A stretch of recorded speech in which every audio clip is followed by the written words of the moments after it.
Ray, how's it going? I'm okay. I have a headache. Oh, I don't think I can do the show today. Bye. What? No! I'm I reserved this whole room. sorry, you were saying? I did something the other day that I've only done a few times in my life, and that is laugh Killed a myself man. awake out of a dream and then kill you. Oh, so a dream was so funny you laughed yourself awake. Yeah, a dream was so funny that I started laughing so hard that I woke up and I was laughing to myself in bed. Like I could barely breathe. I was laughing so hard. Wow. And I'm basically, jealous. the dream was this. I started a parody Twitter account of you. Okay. I'm not laughing. And the name of the account was @wetblanket.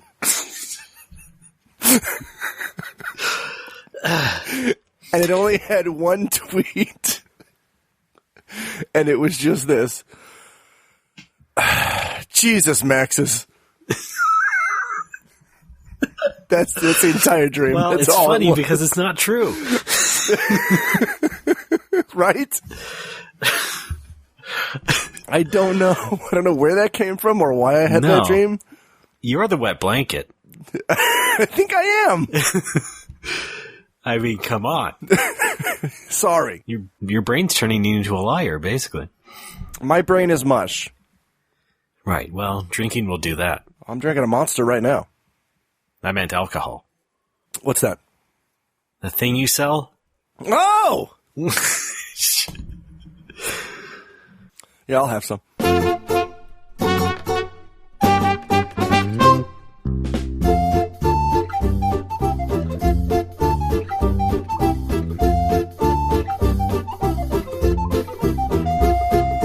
Hi, everybody. Welcome to another episode of No More Whoppers, everybody's favorite podcast, said with enthusiasm.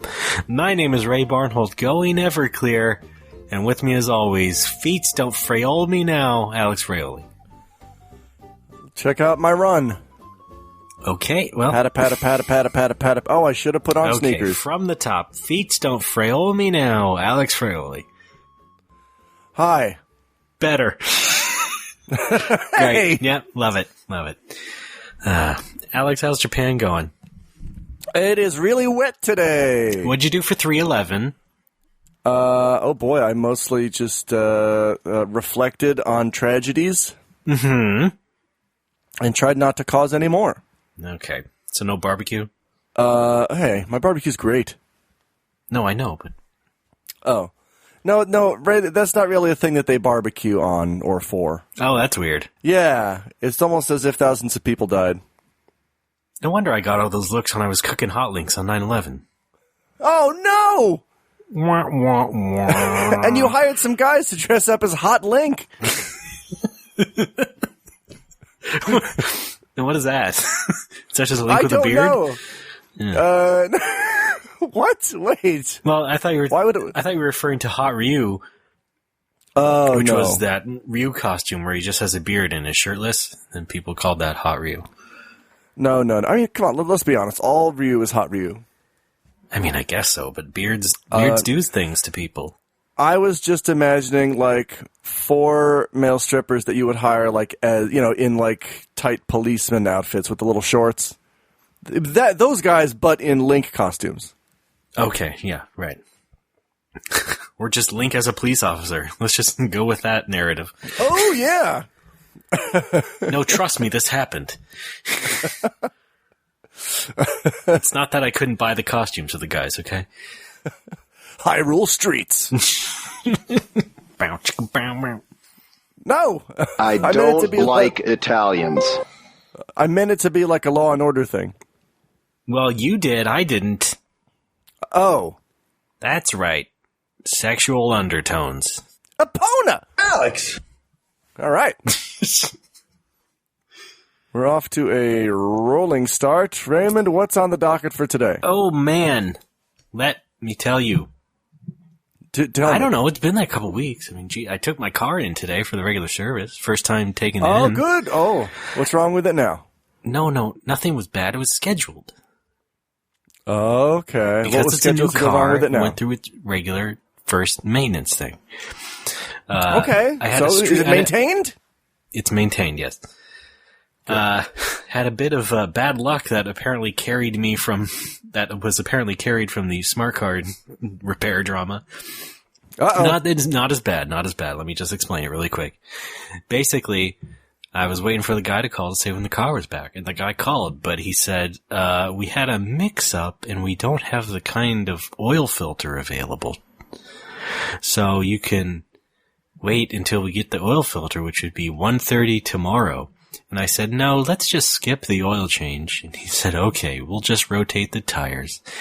And then an hour and a half later, I got another call and the car was ready.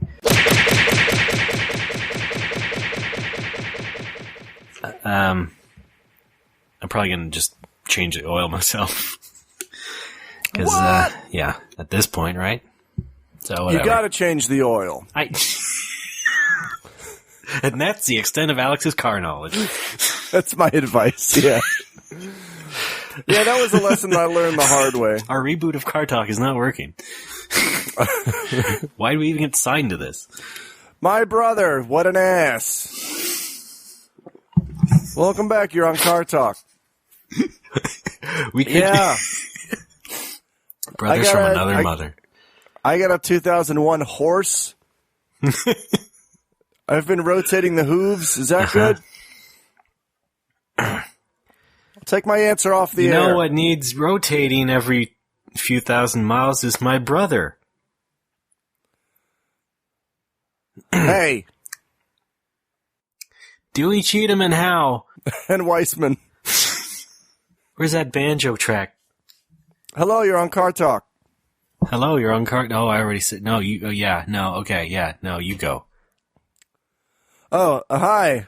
My name's Brent. I'm from Tupelo, Mississippi. I want to know what to do about my car. You almost say cat? I'm sorry. Oh, yeah, I'm sorry. This says cat. I gotta go. This is no good. Yeah, I gotta go. I'm really inspired right now to get a new drop, which is that good Car Talk banjo music. Please do that. We'll have to do that during the break. Oh. Hello, I'm on Car Talk, and so are you now, listener. You're on Car Talk. Hope for the best, listener. All right. Hi, this is at Wet Blanket. Okay. We have arrived. We're heading into town. I got an 87 enough of that. Mazda 87 Mazda Jabroni. I love being hairless. And for April Fool's Day recently, my friend filled it up with ping pong balls. And when I opened the door, they all came spilling out. I didn't notice them because he also painted the windows black, which I thought was kind of weird. Alex!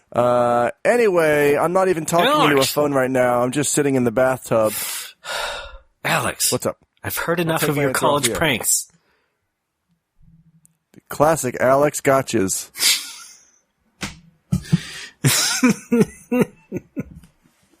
Just for laughs, Alex.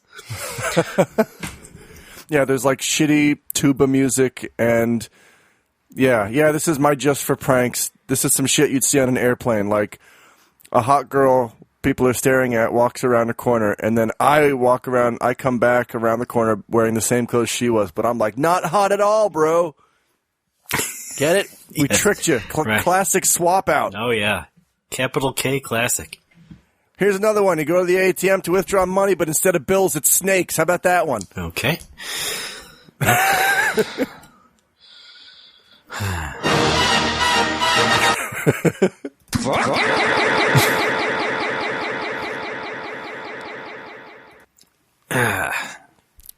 How's it going in your life?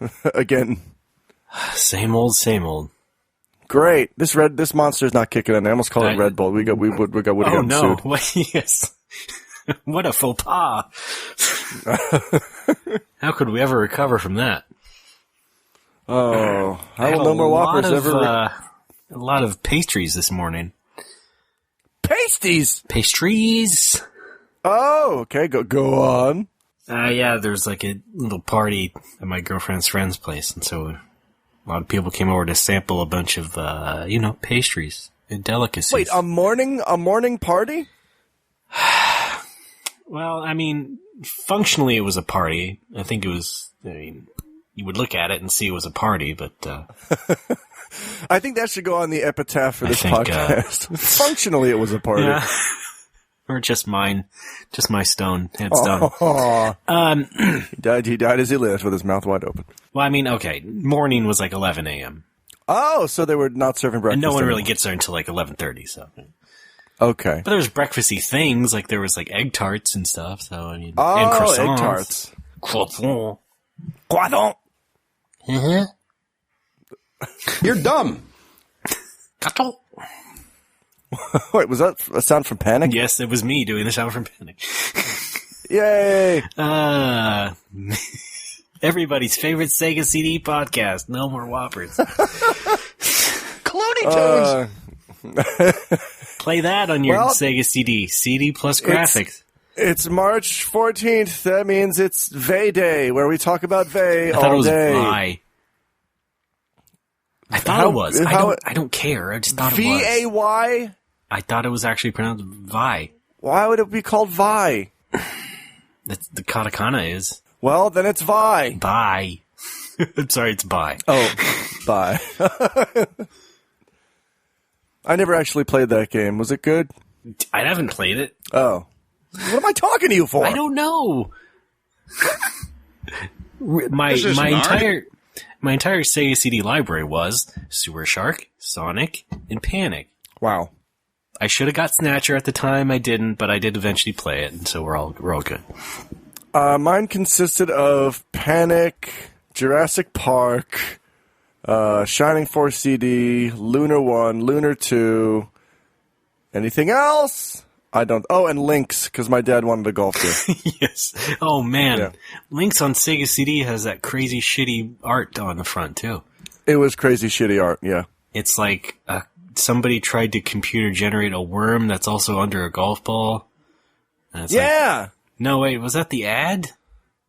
That might have been the ad. That was the ad. Okay, I'm looking. Okay, the box itself. But I remember that the real ad. box is still fucked up. Yeah. It's like a magic eye. But yeah, you know what's a great game is Shining Force CD. Play that, folks. Okay, I heard that's a remake of the Game Gear one or something. It's sort of a compilation of the Game Gear ones plus a new scenario. Oh, I love scenarios. All in all, it's a great buy. And so, good. Oh, here it is. Even Satan himself would love this angel hair pasta. Okay. It's a good buy. And so, goodbye from Mr. Good Guy, Gene Shalit. There we go. Thanks. No.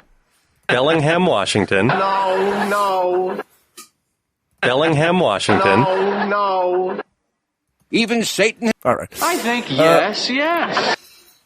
Raymond, aren't you going to ask me about my day? Well, I sort of did. I was asking what was going on in Japan. So Yeah, that's, well, yeah. I mean, it's still open. Our topic is still open, so. Well, it's still raining. Check that out. It is raining, actually, yes. Thank Smart you for guy. asking. Is it raining over there, too? Oh, yeah, totally.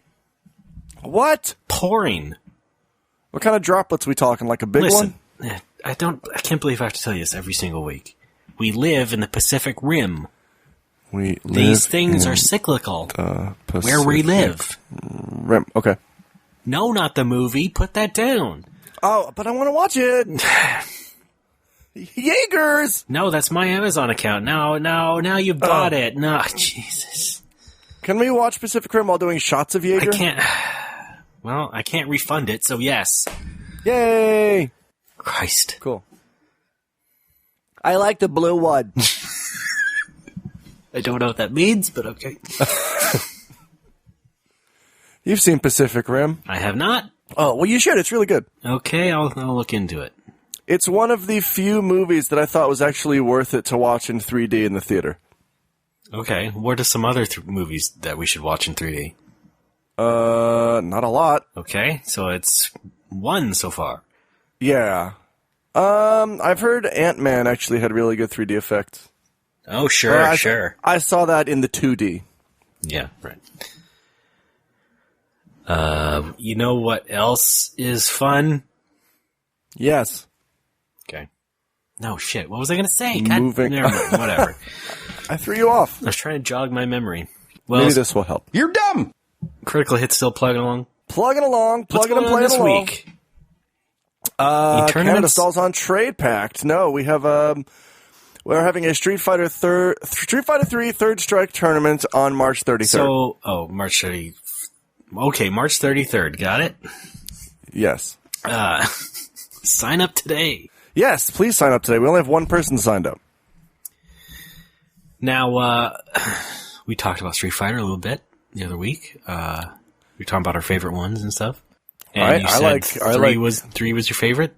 Third Strike, rather? 3, yeah, definitely Third Strike. No, maybe Alpha 2. Third Strike or Alpha 2? Well, Alpha 2 is my favorite. You want to be associated with me? No! Exactly. I'm out of here. It nauseates me. Okay. Well. So you think people would have more fun with Third Strike? I do. I mean, how much thought do you put into these tournaments exactly? I mean, do you really think about the game choice and what, not just your regulars, but perhaps, the newcomer would enjoy? Yes, next question. Okay. I'm trying to help you out here. I'm trying to get you some people to go there. Yes! Oh, yeah, I do.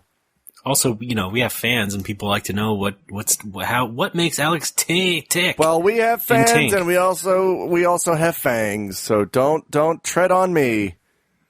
All right, I guess I should just be on some other podcast interviewing you then. I should just be someone else entirely. Hello, you're on Car Talk. Yeah, I got a 2012 podcast. I've been dealing with this guy for about 4 years. It's we got like a weird relationship going on, but it's kind of fun. It's a weird rattling noise. There's a weird rattling under his hood, and I don't know what to do. Please advise. It's driving me nuts. Troubled in Tupelo. Oh wait, I don't sign my name on this? Okay. It's driving my wife nuts. This podcast is driving my wife nuts. No last names, please. Uh-oh. Fraioli. Shit! So yeah, I do put thought into the games that I do for the tournaments. It's usually based on what I gather from, just people's conversations in the bar. Mm-hmm. How many of these have been Capcom games? Let's see. Street Fighter 2. Street Fighter 3. End. Oh. Well, I thought you were having Mega Man except Mega Man. Yeah, Rockman, I guess. I was thinking like fighting games. Yeah. All right, yeah, Rockman. So there's Rocktober. We had Street Fighter 2, Street Fighter 3. You'd have done Smash Brothers, but so yeah, it's Nintendo / Namco. Also did Mario Kart. Right, yeah. Namuko. Mario Karto. Okay, well that's good. Mario Kart. Anything? Wait, what other ones have we done? Did Soul Calibur 2. It's also Namco, yeah. Yeah. Cool. Love that Namco. They're good. They're good. They have a good track record. So do you. Oh, well, that's kind of you. Thanks. Oh, wait, that may not be true. Let me just upset let me look at my... that didn't create any conflict. I just need to look at my notes here. Okay.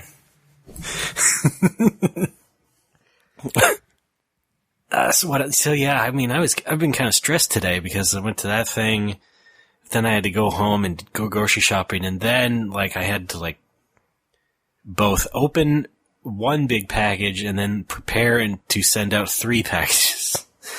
So I haven't been sitting down too much today. Dan, did you do some eBaying? I did, yes, but I also did some returning. So, what'd you return? Well, on Friday. Well, maybe I should talk about this later because it kind of dovetails into another segment. Yeah, do it on the other podcast that we do. Okay, Car Talk. Hello, you're on Car Talk. No, I got a little. Hi. I got a little novelty computer Mike. and I didn't like it and didn't work out the way I wanted it to, so I sent it back. I am sending it back. Oh, what's a little novelty computer? We'll go into it later. How about that? Okay. I have a feeling I know what it is. I can't fully explain it without fully explaining the rest of my mental illness it's also related on to a subject that Well, we're going to talk about later. I'm sure when you do, I will fully give a shit.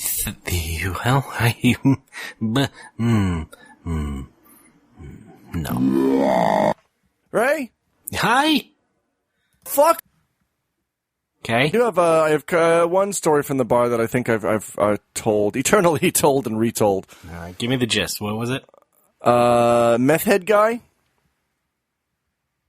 No. So I was working, at my establishment. It's called Critical Hit in Nagoya, Japan, right off the Beltline, a few Saturdays ago. Right.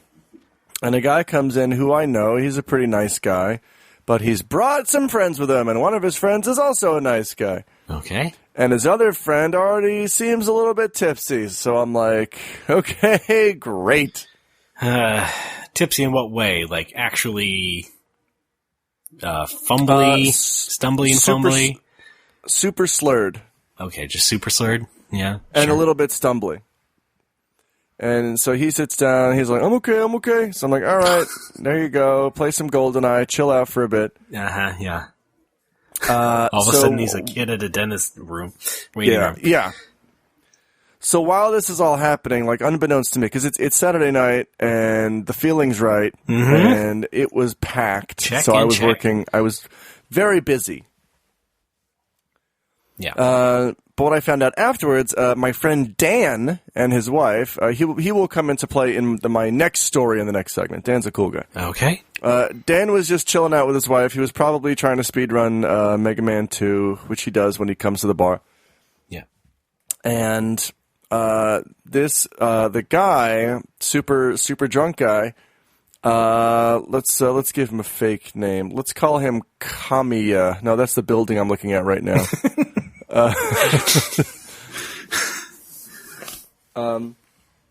Let's call him Dick. All right, sure. Simple. To the point. So Dick is very talkative, and he's trying to make conversation with Dan. Yeah. And Dick's whole thing is basically this: hey man, you know Fight Club? Let's start a Fight Club. Why don't you punch me right now, and then I'll punch you? Okay. Well, he has the basics down of Fight Club. Yeah, so he's got the basics cognizant down of that. And he's in a basement, so points for that. True. But stone floor. Yeah. And I didn't find out any of this until afterwards because it's so loud I can't hear conversations happening, because I'm working. And Dan's just like, thanks, but no thanks. I'm going to play Mega Man. Yeah. My anti-Fight Club. And then Dick, this does not please him at all. So he's still like trying to be weirdly polite about it. He's like, okay, I get it. But what if I insulted your wife so much that you got angry and punched me?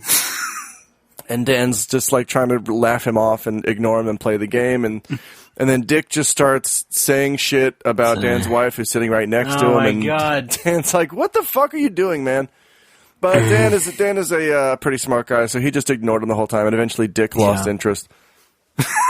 Flash forward about a half hour, Dick starts up the same thing with another customer. Hey, Fight Club? Let's do a Fight Club right here. Punch me and then I'll punch you. Why couldn't he pick a more fun movie? I don't know. Hey, Avengers? Let's start our own Avengers team. Avengers. Yeah. Team. I'll Iron Man you and then you Iron Man me. No, I get to be Iron Man. There's only one Iron Man. David Fincher's Iron Man? You can be like Hawkeye. Hawk guy. David Fincher's. I'd watch that. No, that'll happen. They've done enough of those movies. Yeah. So the second customer who is approached by Dick also, denies his violent advances. Okay. So at this point, he's kind of frustrated. All he wants to do is get his face punched in and maybe punch in another face. Right? I think maybe he thought he was going to a Fight Club bar. Uh-huh. Which are everywhere. Could you have taken him to see cockfighting? Would that have sated him a bit? Cockfighting. Yes. Maybe that would have worked. Thank you. So, I'll cut to the chase here. So he tries to Fight Club two people, who both basically ignored him and said, no, fuck off. Yes. He then falls asleep on the table in the back of the bar. Mm-hmm. and somebody comes out of the bathroom door, which is behind him, not suddenly, but at a regular speed with which you exit a bathroom door. And this startles him awake. Okay. And he drops his glass, and it just shatters on the floor. Mm-hmm. And at this point, I think he knew he was unwanted, so he just stood up like, "Oh, I gotta go, thanks, man," and just walked out the door. Well, kudos to him for figuring it out. Right. Better than some other people.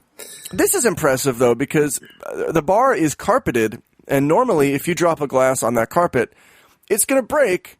It's not going to break into a lot of pieces. It's going to break into a few big chunks. Mm-hmm. Is that the smartest thing? To have a carpet? Yes. He somehow managed to drop the glass onto the support of the table that he was sleeping on, which is a very thin metal bar. Okay. And the odds of him hitting that were very slim, but he came through. and the glass shattered into 1,000 pieces. Yeah. To answer your smartass comment, carpet we can is do it okay. Later. Okay. I'm doing it right now. It's Fine. black carpet. Okay. It's black carpet, so it's not going to get stained. And I vacuum shit every day, and it's fine. Fair enough, but you still run the risk of glass breaking. I just said vacuum. Raymond, I can afford a vacuum. I'm not in that bad a situation. Can a vacuum really get everything? Yes. I mean, I pick up the big piece. You pick up the big pieces with your hands, and then you vacuum the small ones. Have you never broken a glass before? I'll take my answer off the air. Wait, maybe I've been wrong this whole time. Is this a barefoot bar or not? Yes. Right, so yeah, you have a kind of a problem there. Yeah. It's, oh, fuck. Alex, you can't have a tiki bar and have people come in barefoot and in their grass skirts and then have a carpet when they're holding glasses all the time. I don't see the problem. You need to rethink this whole thing is what I'm saying. Shut it down. Well, my glass bill will go down. No more Street Fighter. Oh. Oh? Glass bill, yeah. Yay. All right, so this guy, Dick. Yes, Dick. This guy leaves. He leaves. Fortunately, he paid for everything beforehand. He paid by credit card on the go. I let people either start a tab or pay as they go, and he decided to pay as he went. Wait, so, I'm sorry, good. Quick interjection. Go. Why didn't we call him Tyler? All right, let's call him Tyler. Okay, yeah. Fight Club, right? So Tyler leaves, and my buddy James was at the bar as well. And apparently, in the middle of all this, James actually went over to him in the back of the bar and was talking to him. And James is he's a professional rowdy man. Yes. He has made it a weekly ritual to just go out and get shit faced and do the dumbest things possible. And a lot of those things I've done with him in the past. Mm-hmm.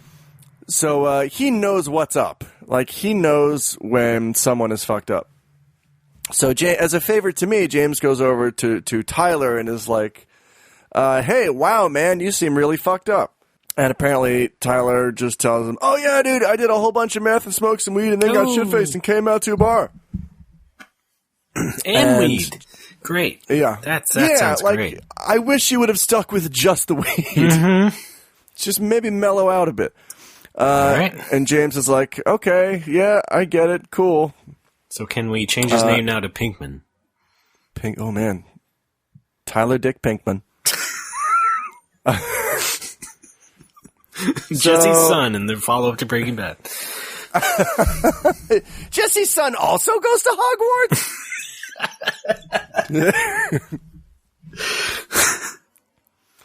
All right, so Tyler leaves. That's the end of the story. I posted a big passive-aggressive thing on Facebook, basically like, hey, don't be a shitface and get a high as fuck and come to my bar and start to fight people and break things. Yeah. Now, why the hell do you acquire meth in Japan? I don't know. Was it smuggled or what? I mean, how does that even happen? Oh, I doubt it. I mean, even shrooms are like a life or death situation for holding them or acquiring them. It's like, come on. Well, yeah, I mean that's the problem with Japan is that every drug is like classified as a Class A super drug that will put you in jail for 50 years. Yeah, exactly.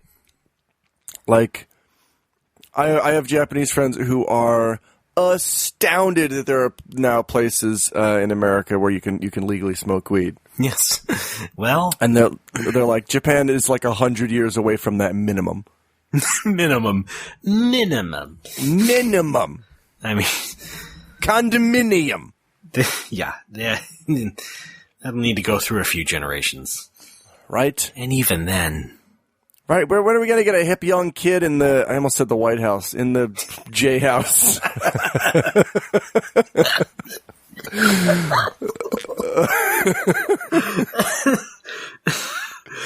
I would like to do that. I'd like to be a reporter on Japanese politics and always call it the J House. The J House. You know, just for the Wall Street Journal or something. And they elect this like super hip young kid who like skateboards to work through Shibuya. And he shows up. He shows up at the J House like, let's legislate, dude.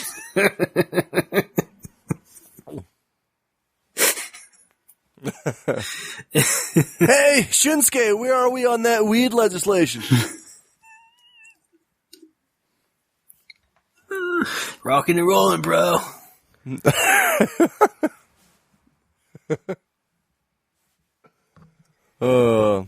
Where are we on renaming the capital Tokyo?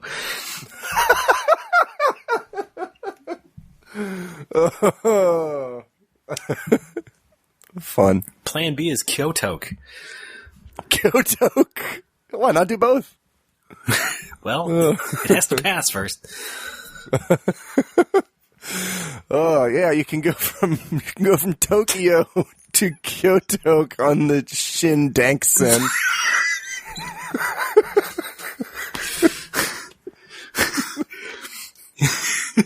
In a historic turn of events, there's been no opposition. The country is saved. And it's all thanks to that one white guy who stumbled into a bar. I have the country is saved music. Okay. We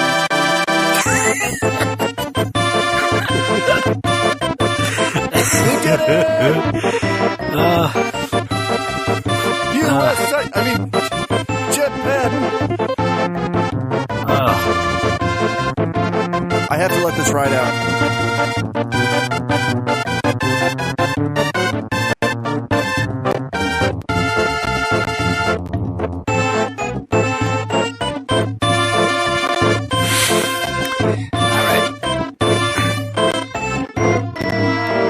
Kidding, were you? It's really like a Ferris wheel all of a sudden. Oh yeah, it's really does feel like a Ferris wheel.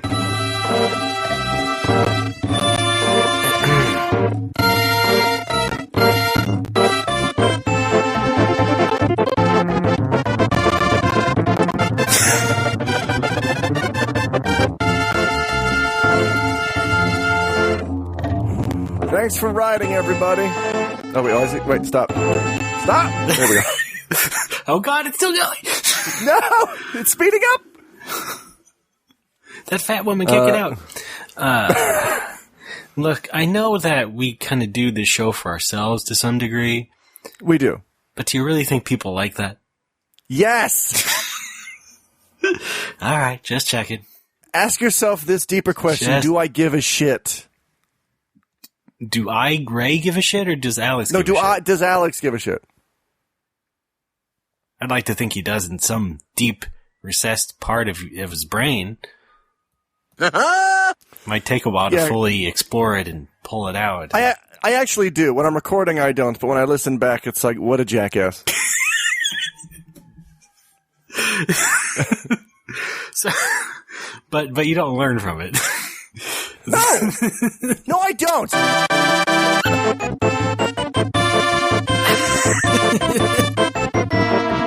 It's Italian.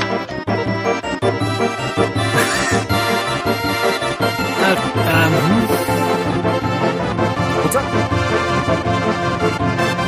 Well, you know the song rules. All right.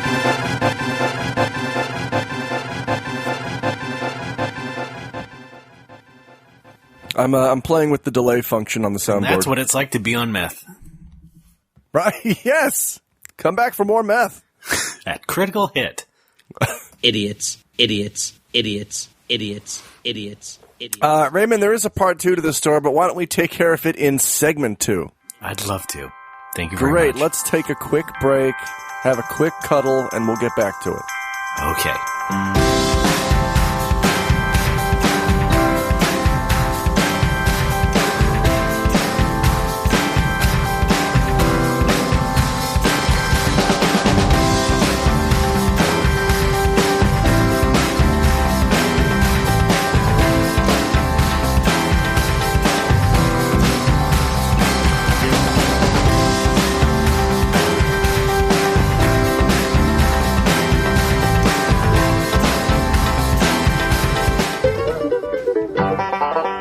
Folks, we're back. It's No More Whoppers. I'm Ray. That's Alex. Hello, you're on Car Talk.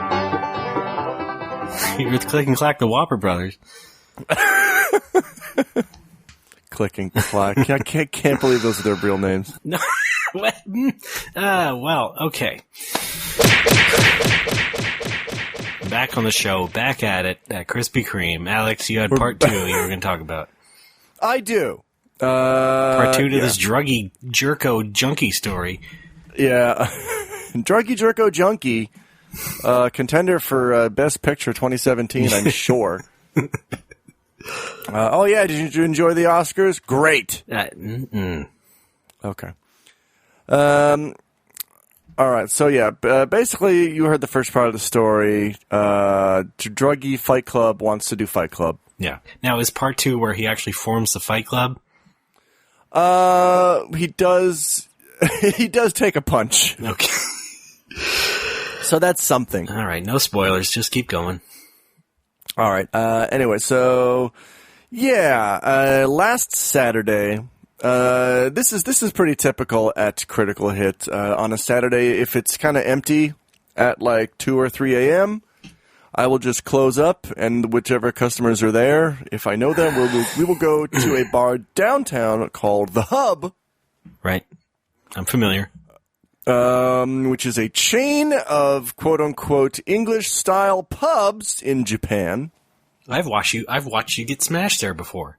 You have. There are 4 of them in Nagoya, and a dozen or so in the other cities. Jeez. Okay. The Sakae Hub, the downtown hub, is the original in this city anyway, and it's the biggest one. Certainly, it's quite spacious. It's also complete chaos on Saturday night. Mm-hmm. So I was at my bar with James and another guy, and we're like, well, it's 2:30 a.m. There's nobody else here. Let's just close it up and go downtown to Sakae Hub. So that's what we did. And we got a nice table on the porch. They have a big open porch outside where you can sit and drink your beer and talk with folks. And it's really nice. Yep. And so Tyler walks in the door of Sakae Hub. Great. And I'm doing that thing where you put your hand in front of your face, like, don't look at me, don't look at me, don't look at me. Because I don't want to interact with this person at all. And I'm basically telling everybody else at the table, do not engage. Do not engage. Yeah. Do not. Yeah. James decided to engage.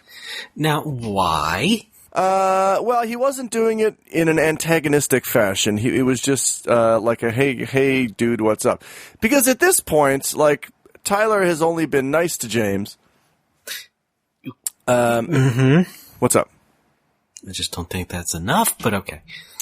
No, I should give a little background on James. James is he used to be in the British military. He's kind of a big guy. He's been in many, many fights. He has a permanent scar on his face from where a Russian guy slashed him with a bottle. Okay. He gets into shit. But he can handle himself. Yeah, James and I have this weird kind of friendship where, like, we have next to nothing in common, but we just love hanging out with each other. And I don't understand it, but it's a lot of fun. Wow. Yeah. Pretty good. I think what it comes down to is that at the end of the day, we share a kind of a similar immature sense of humor. Oh, sure. Yeah. So Tyler goes up to James. James shouts out, "Hey!" Tyler comes up to James. Tyler puts his hand out to shake James's hand. Says, "Hey, man, how are you doing?" James says, "Doing all right." How's the method going? How's the method going? And then Tyler just out of nowhere slaps James in the face. Okay, great start. And Love it James, yeah, James is laughing it off like, cute. Yes. And then Tyler slaps him in the face a second time. All right. Well, you're really accelerating your death. Yeah, and then like almost instantly he's just on his ass. Like James has just decked him in the face. Yep, 2 strikes, you're out. Yeah. That's how I roll. Yeah, so not only... Yeah, I should mention, when Tyler came into the hub, he was even more fucked up than he was when he came to my bar. He was stumbling. Man. He almost put his head through the fucking window. He couldn't even order a drink. Like, he went up to the counter... He went up to the counter to order a drink, and he's pointing at things on the menu, and he's not actually getting cents out. And they're like, "You're too fucked up. You need to get out of here." And that's when he came to our table, because we were by the door. Probably not going to be in Japan much longer, I'm going to guess. I hope not. Yeah. Probably not going to work out. Yeah. So, back to the story at hand. James knocks Tyler on his ass with one punch. He's One Punch Man now. Your own personal Tyler is even more disoriented now. Well, sure. He's like struggling to get to his feet. At this point, people are trying to pull them apart.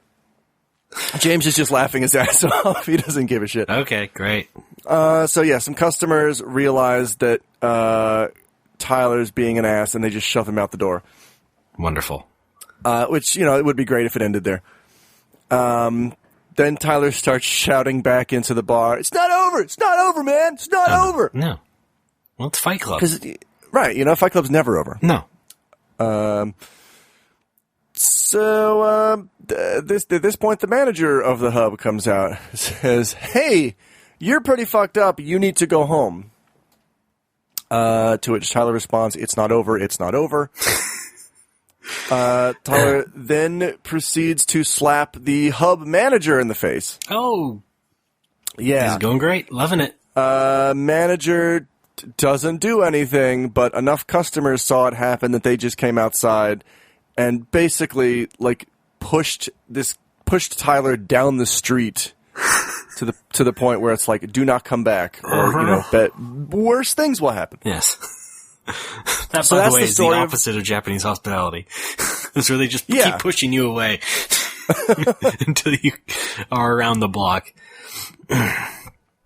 What's the opposite of valued customer? Bitter rival? Devalued jerk?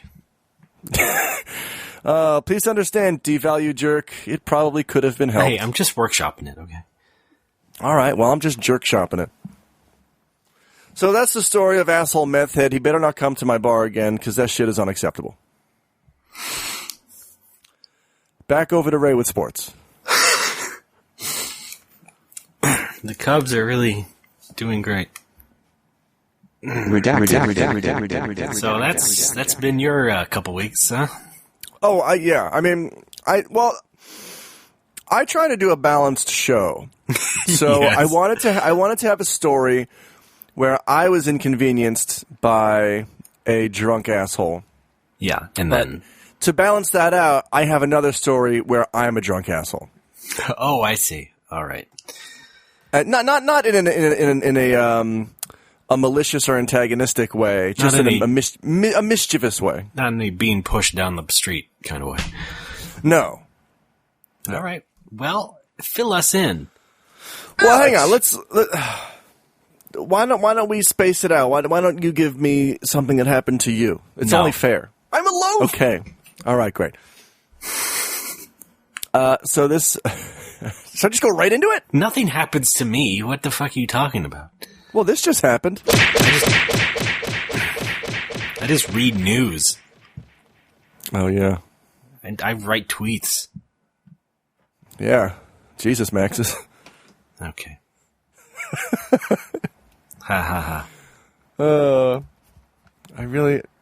Somebody must already have the Twitter account at Wet Blanket. I wonder why did I settle on that name in the dream? Maybe is that how I see you, like subconsciously? I suppose so. Are we making progress here? Oh no. Lord, Alex. Oh, fun. Are you drinking anything? I'm drinking a Monster. I'm drinking Vitamin Water Revive. What?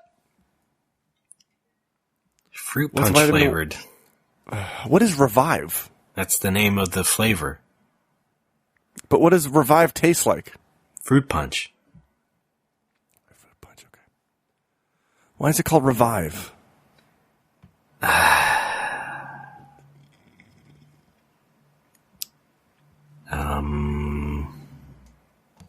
Because it has electrolytes, I guess. Which is good, because you fucking drain it out of me like nobody else. Well, somebody has to. No? Oh. All right, let's get on with this so I can proceed to embarrass myself. Great. First of all, let's go back to the first part of Meth Head Story. You remember my friend Dan? Dan, yes. Dan is a hilarious guy from upstate New York. He lives with his wife here in Nagoya. He is a professional translator. And when he gets drunk, hilarious things happen. Right, great. Just for example, like I told you, he likes to speedrun Rockman 2.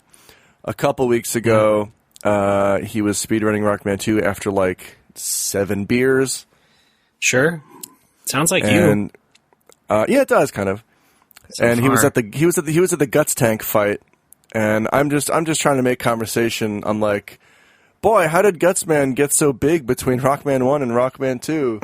And then Dan puts down the controller and thinks for a minute and just goes, GMOs? Okay. I don't know why, but that really destroyed me at the time. Yeah. And he doesn't remember saying that, which is even better. So Dan's fun. And Yes. what Dan and I like to do on a Friday or Saturday, if I close up early enough, is we will, as I said before, we'll go to Sakai Hub. And then we will actually go back to the neighborhood of my bar, and we will go up to the roof of an apartment building with a couple of beers and just kind of chill out and watch the sunrise and then go home and sleep. Great. It's a nice cap to your evening. Or morning. So that's what we did, or morning. That's what we did 2 nights ago. We finished up at Hub. We took a taxi back to the western side of the city where my bar is. Mm-hmm. And we got some more beers, and we climbed up onto the roof, and we just hung out and talked for a bit. And at this point, I think we'd both had a very healthy amount of alcohol. Okay, describe healthy. At least 10 drinks each. Okay.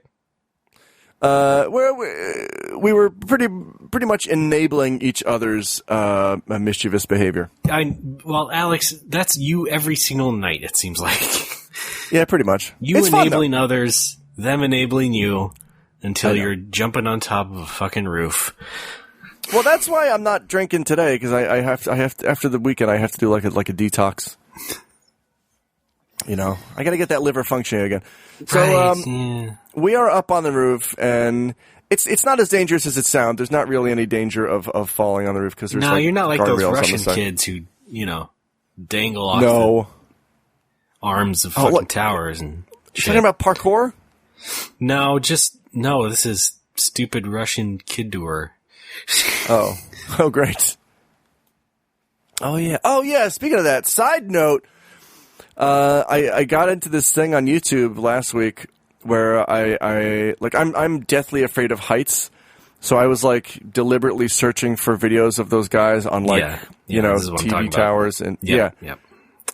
but like that's and I would Face your fear, watch I guess? those. I would watch those and just feel my stomach drop out of my body as I'm watching them. Just really, and there was one that was floating around the web like 6 or 7 years ago that I watched again, but then there's a more recent one that's in HD and it's 10 times scarier. Just wait till they keep doing that more in VR. No, never doing that. It's gonna happen. Yeah, well, I'm not They're putting that already thing on my doing face. it. I'm using an Oculus right now. No, not you. Wow, it's like I can see Ray. Touch me, Alex. Touch me. I'm putting this pen up your nose. Wow, it's so real. My hand just comes out of your computer screen. With this USB-powered pen that levitates into my nose. I don't really give a shit about VR. I don't know why. It's no matter how cool any of it seems, it still seems like a gimmick. It's definitely not. It's not video games. I don't think. It's a really different medium. And I don't think people should be treating it like video games. Right. It's not for too much longer, because, like, yeah. And it's also, like, it's not, it's incredibly solitary. So, like, yeah. People who, the regular morons who are like, oh man, Nintendo needs to get on this. It's like, Nintendo is completely against it. Have you seen the kind of games Nintendo wants to make? None of it includes having one person put a helmet on. No. So, yeah. VR, more like PR. No thanks. Wait, no. Where was I? Okay, so Dan and I are on this roof, and we're watching the sunrise, and we're having a good time. We're like, that was great. And then 2 buildings down, we see a building that's about 6 or 7 floors higher than the one we're on. The one we're on the 10th. It has 10 floors, and we're on the roof. So we're basically on, like, the 11th level. The 13th floor, no! Oh, no! And we see a building 2 buildings down that looks very fancy. It's the Fuji Xerox building. It's got a Fuji Xerox logo on the top. Mm-hmm. It's at least 6 or 7 floors higher than the building we're on. And Dan and I are still chasing this roof high, and we're like, we have to get on that roof. Oh, okay. We have to get on that roof. Now you're fresh into 10 drinks. Yeah. So, not the smartest thought to cross your mind. Yeah, now ordinarily, we would be like, well, you know what? That was a great night. We had fun. Thanks, man. We're going to go home. I'm going to go home and sleep now. See you later. But I guess we were having such a good time. We didn't want to go home quite yet, and we're like, we have to get on this roof. All right. Now, just to be sure. Yeah. You're not, yeah, I mean, because it's taller than your building. It's not, you're not thinking of jumping over anything. You're not that crunk. No. Like, even when we're up there, and even after we've had some drinks, like, we're still super cautious because it's a fucking roof, and there's really no immediate danger unless you're, like, peering over the edge.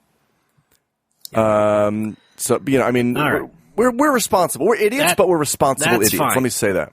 All right, so I can't wait to see what the actual plan is.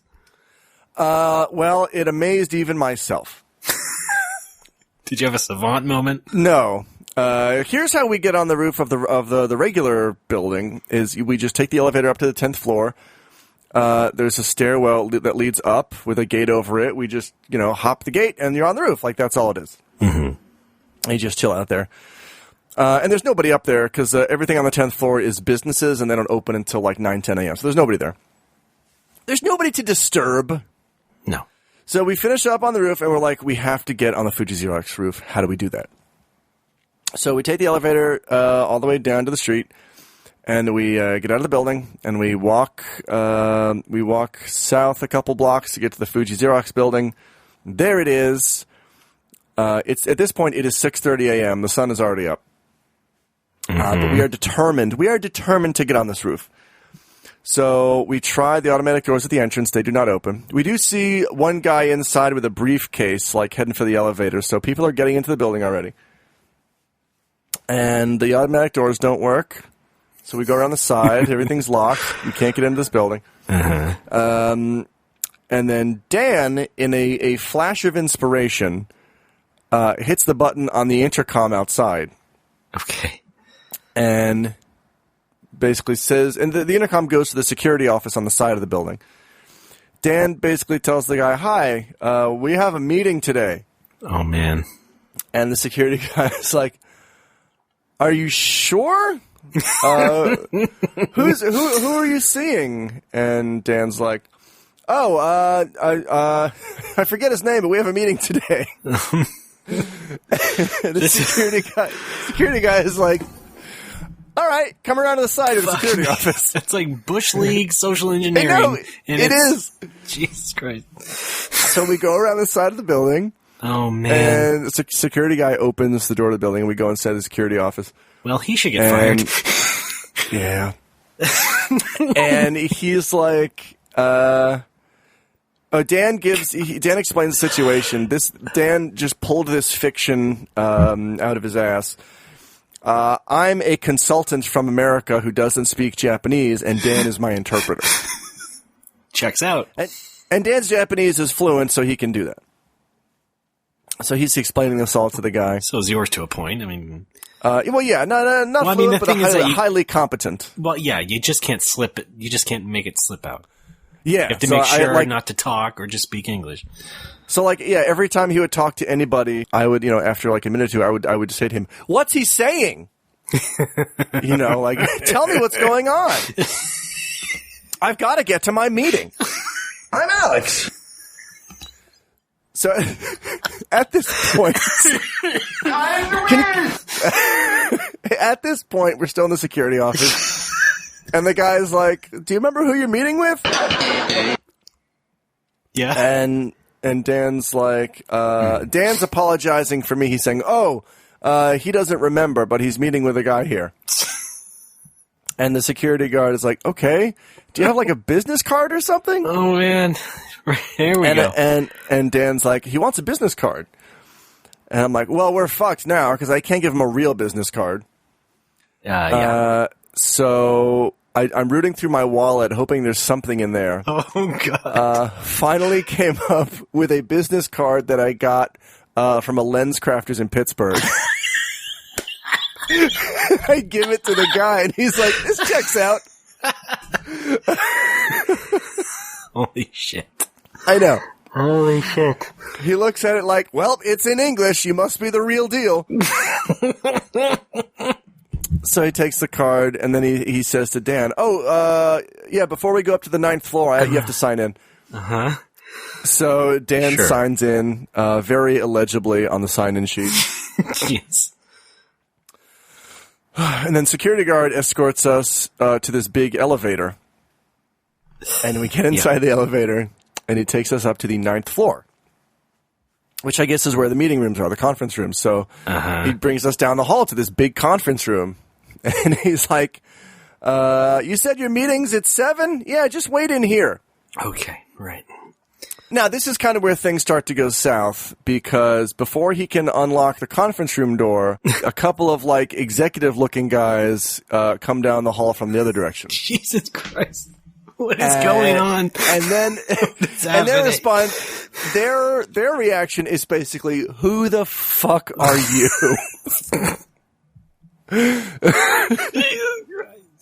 I am Jackie Chan. I shouldn't have gone with the Jackie Chan alibi. I love Giuseppe. I did say that. So basically, Dan is trying to cover for us as best he can. Like, "Oh yeah, I'm this guy's interpreter. We have a meeting here at 7 o'clock. And one of the guys like, "Well, who's the meeting with?" And Dan's like, Damn it. "Yeah." Dan's like, I think it was Mr. Yamazaki. Oh, and both of the guys are like, "There's nobody by that name in this building." Oh my God.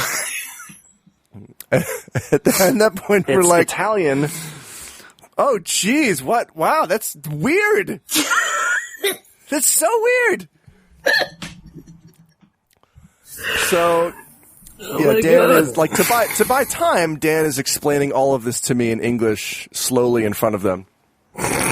At which point, That's pretty good. That's a good thing. I get flustered and I pull my phone out like, oh, I better call that guy. So, like, I pull out my phone. I just dial. I think I called James. You called our Lens Crafters. Lens Crafters! I'm here! I called up James. Fortunately, he was sleeping, so I didn't wake him up. But he was very perplexed the next day when he got a missed call from me at like 6:45 a.m. Right. But yeah, I basically like had a fake phone conversation where I'm like, "What? It's not the Fuji Xerox building?" And then I got to tell Dan, "Oh man, we're in the wrong building." And then apologize to everybody, and then the security guard escorts us back to the entrance, and that's the end of my story. So no roof. No roof, unfortunately. No roof for you two.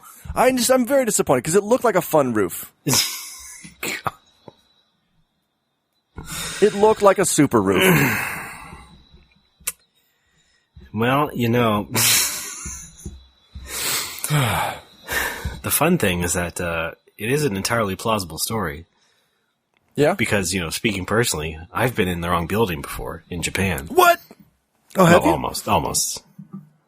Got pretty close. Yeah, you remember when I went to visit Ayabe, I thought for the longest time the building was this one building. Turns out their actual office was to the left of that building. So we walk in there. It's basically all dark inside. It's like it's not quite abandoned, but it's like, oh no, there's no one here, and we don't really. I've made the mistake in Japan before of I will search for a shop that I want to go to on Google Maps. Yeah. And instead of the shop, it will give me like the corporate office. Oh God. Yes. So I'll just like go to the corporate office. Actually, something like that happened to me here, like several months ago. I was looking for a Walmart, and it was pointing me towards some part towards like towards the hills in the southwest, part of the area. It's like, oh, well, that's strange. I didn't know it was there. And then I go in there, and it starts to turn into like an industrial area, with office buildings and stuff. It's like, I don't think there's going to be a Walmart here. And sure enough, no, it was Walmart, but it was like one of their satellite offices for their website. See, what I did was I was like, at least I didn't go in. Oh, you didn't go in?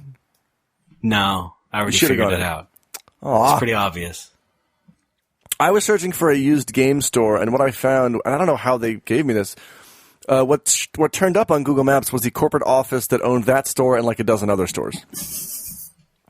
So I'm like, this must be it! So I walk all the way down there. It kind of was in the city, so I wasn't suspecting anything was amiss until I got up there and I opened the door, and it's just like, it's a woman sitting behind a desk in like the oldest ass looking office you've ever seen. Like everything is either pea green or mustard yellow. Do you have Chrono Trigger? No, she was like, can I help you? And I'm like, do you have Gunstar Heroes? And she's like, what the fuck are you talking about? Dragon Quest for MSX? Anybody? I'm like, isn't this the video game? I forget the name of it. Isn't this the used video game store? She's like, oh, you want this place? And she showed me on the map. It's like way across town. Fuck oh dear. Thanks. But no thanks. But no. I did find Gunstar Heroes at Super Potato, by the way. All right. So it all worked out in the end. And check it out. For once, Super Potato had the cheapest price. Wow. Super Potato, it kind of bugs me how, like, people who only come to Japan for, like, TGS kind of fetishize Super Potato as this, like, magical shop. It's the only shop that sells retro games. Now they've cleaned it out. But, like, Super Potato probably has the best selection of retro stuff. They also have the highest prices. Yeah. Like, when you come to town for TGS, don't fucking go to Super Potato. Go to a small mom-and-pop used game store because they have the cheapest shit. Like, it's cool. They got memorabilia. There's a snake statue. Look, it's the golden Rockman 4 cartridge that used to belong to Rockskate, whatever the fuck. Don't shit on people too much. It's just how tourism works. You only hear about the real big places that everybody talks about. I'm not okay. I don't mean to shit on people. What I am really trying to shit on is I don't know English. Okay. It's what happens when people go to Tokyo and then talk about it on the internet. Right. Which to me I still see as a little bit of Tokyo is the only city in Japan, which still bugs me. Yeah. And but is Super that Potato their is kind of a fault, symptom really, of that. in the core problem, or is it Japan's fault? It's not, but it's like if a Japanese person went to America and they wanted to get like I'm in trouble like 2 sentences into this. Jesus Christ. Like, you remember things? If they wanted to get like a really high quality steak, they wanted like a good American steak, and they went to a Outback Steakhouse and got like a shitty steak, but they took a bunch of pictures of it and Instagrammed it and put it on Facebook. Like, I'm at Outback Steakhouse. It's the best. It's a classic fucking American Australian steakhouse. and then imagine, and then might. And then imagine that Outback Steakhouse then developed a reputation in Japan as being the only place to go for steak when you go to America. Uh-huh. Because that's what I feel has happened. Not just to Super Potato, but shit like Kokoichi. Like, weebs are constantly jizzing over Kokoichi. It's good curry. It's not great curry. It's great. Yeah, it's believe not that was a bad. commercial. You were in the commercial saying that, They right? need to work on their slogan. Actually, and I have talked about this before, their actual slogan is one of the ones that piss me off. Yes. Because it takes the format of good X, good Y. Oh, no, yeah. Also seen as no X, no Y. Yes, yeah. In this case, Kokoichi's slogan is good smell, good curry. Right. That's not a fucking slogan. Makes those perfect are words, sense. Those are words that someone knows that they put together. Like, Still laughing at before. It smells good, and it tastes. Yeah, maybe smells good, tastes good would make more sense. But they have to go with English that the average Japanese person is likely to know, and it's always in the form of good X, good Y, or no X, no Y. If you can yell about chains more often like you did a few minutes ago, you could just be like Atsugiri Jason. Oh my god. I want to yell about Atsugiri Jason. It's good curry. It's not great. It's not! Japanese people. All right, Daniel, back me up on this. He knows there are much better places than Kokoichi. And Kokoichi's not bad. We're not talking about that. I'm not trying to play this up as like, you don't understand Japan like I do. I know all the good places. I'm just saying, be aware that you're not going to find the best shit at chains, and it bugs me that weebs who visit Japan keep fetishizing these substandard chains because they're the only ones that they know. Hi. That's yes in Japanese. Right.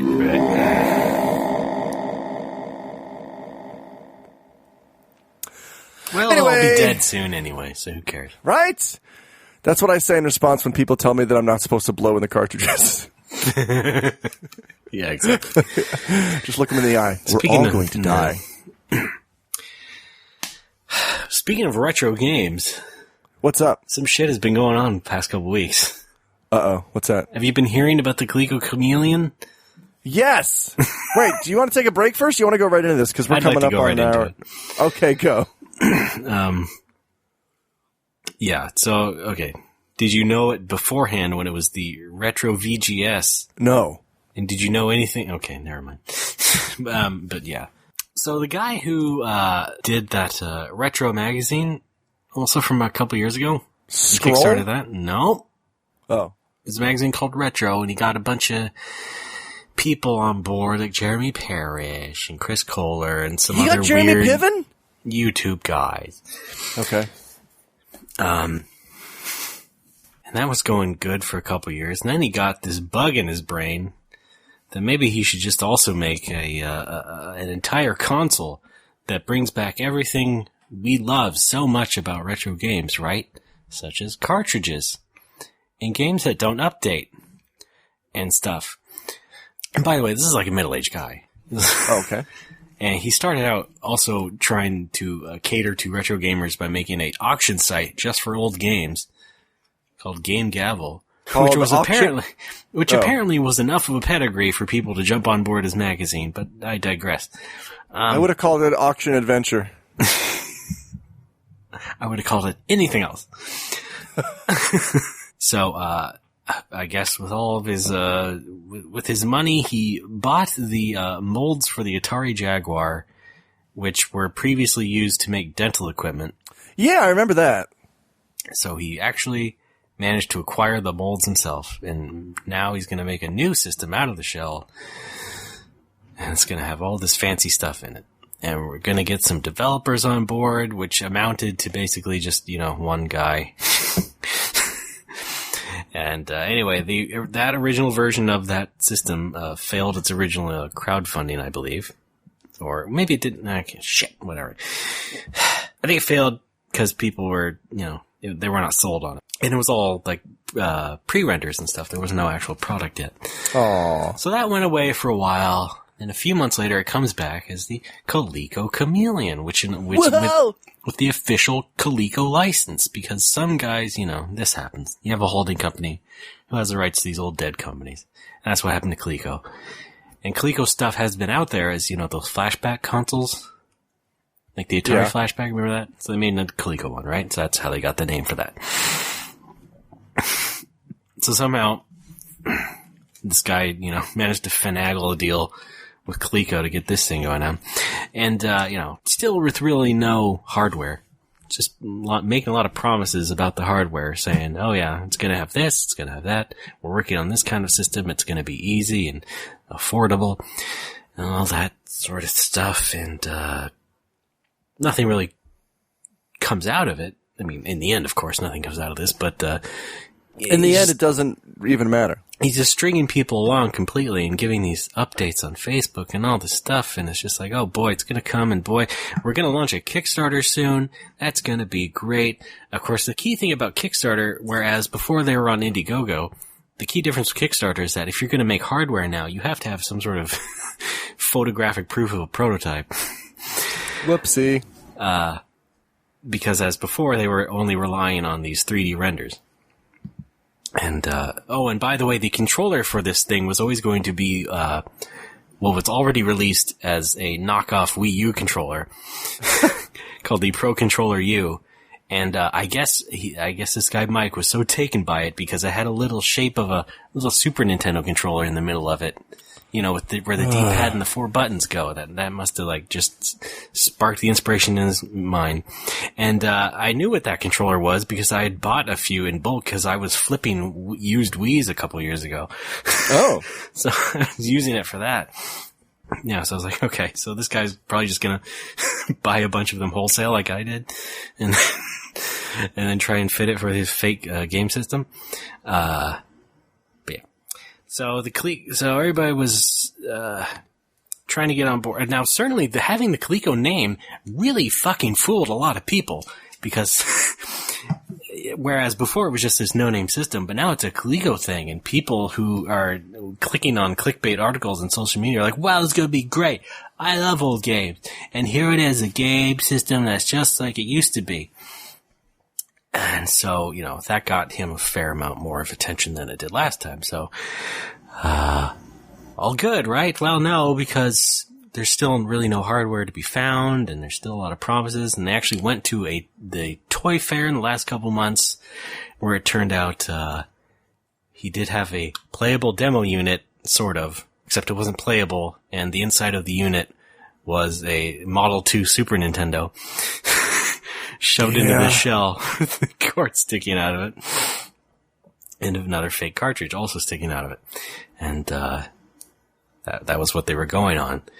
So, they ducked back after people found that out and said, no, listen, here it is. So they post another picture. This is my favorite part. Here it comes. Mother and two later.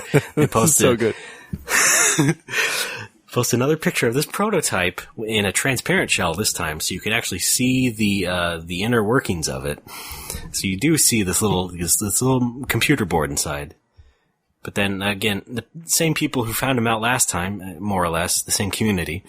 This time again, by pointing out that board was actually a PCI PC card, like an old capture card, because the design of the board matched this picture of this old video capture card. So someone,